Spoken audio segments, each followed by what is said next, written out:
ঘটনা ঘটার অব্যবহিত পরেই লালবাজার থেকে একটি বিজ্ঞপ্তি জারি করে বলা হয়েছিল যে প্রাথমিকভাবে যেটা মনে করা হচ্ছে এটা সুইসাইড এর কেস, আত্মহত্যার ঘটনা, এখানে ধর্ষণ কিংবা খুনের কোনো চিহ্ন নেই।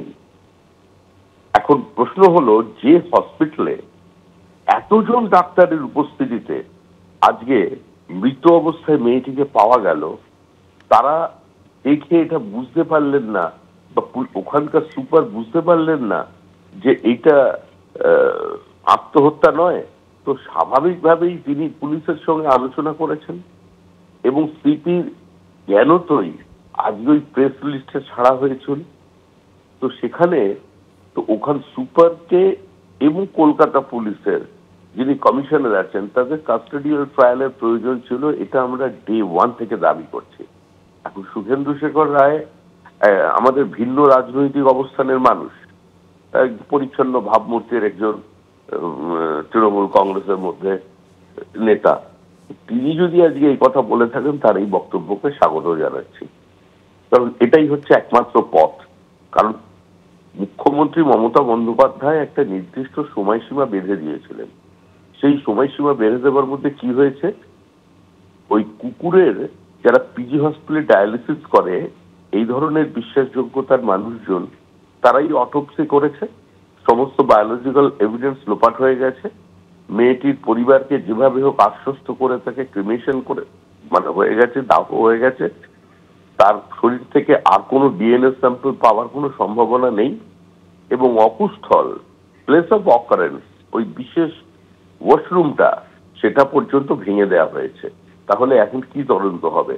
এখন তদন্ত এটাই করতে হবে যে সেদিন ওই বিজ্ঞপ্তি জারি করবার আগে মেয়েটিকে ওখান থেকে আবিষ্কার করবার পরে পুলিশ এবং হসপিটাল আধিকারিকদের মধ্যে যে কথোপকথন হয়েছিল তাদের কাস্টডি হেল্প করতে হবে, তাদের গ্রেপ্তার করে তদন্ত চালাতে হবে।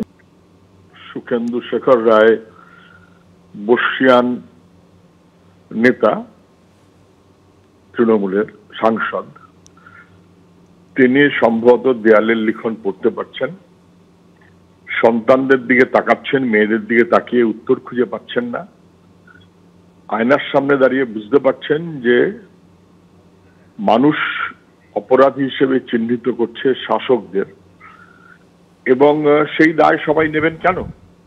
সবার তো নেবার কথা নয়। মেয়েটি যখন তার, আমি ধরে নিচ্ছি শরীরটা আবিষ্কৃত হলো, হয়তো আগেই হয়েছে, হয়তো অন্য ঘরে হয়েছে, হয়তো অন্য ঘর থেকে সরিয়েছে, whatever it may be, বাড়িতে খবর দিল এবং দেবার পর থেকে আর ক্রিমেশন পর্যন্ত এটা একটা পর্ব চলল, যার মূল লক্ষ্য হচ্ছে যত তাড়াতাড়ি সম্ভব লোপাট করে দেওয়া।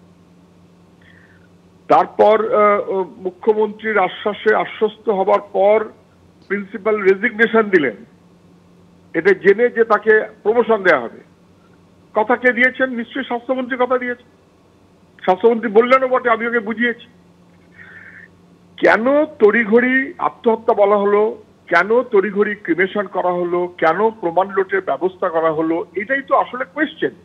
এটা কারা করতে পারেন? এটা হয় করতে পারেন হাসপাতাল কর্তৃপক্ষ এবং সাহায্য করতে পারে পুলিশ কর্তৃপক্ষ, এবং পুলিশ কর্তৃপক্ষ যে যুক্ত এটা তো পিপির হাবভাবে বোঝা যাচ্ছে।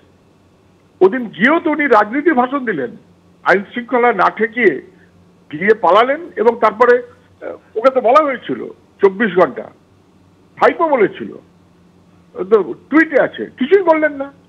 বরং এখন কারা ইনফ্লুয়েন্সার, কারা বিক্ষোভ করেছে, কারা প্রতিবাদ করেছে, তাদের উনি খুঁজে বেড়াতে অভ্যস্ত, আগ্রহী, সিসিটিভি ফুটেজ দেখতে আগ্রহী না।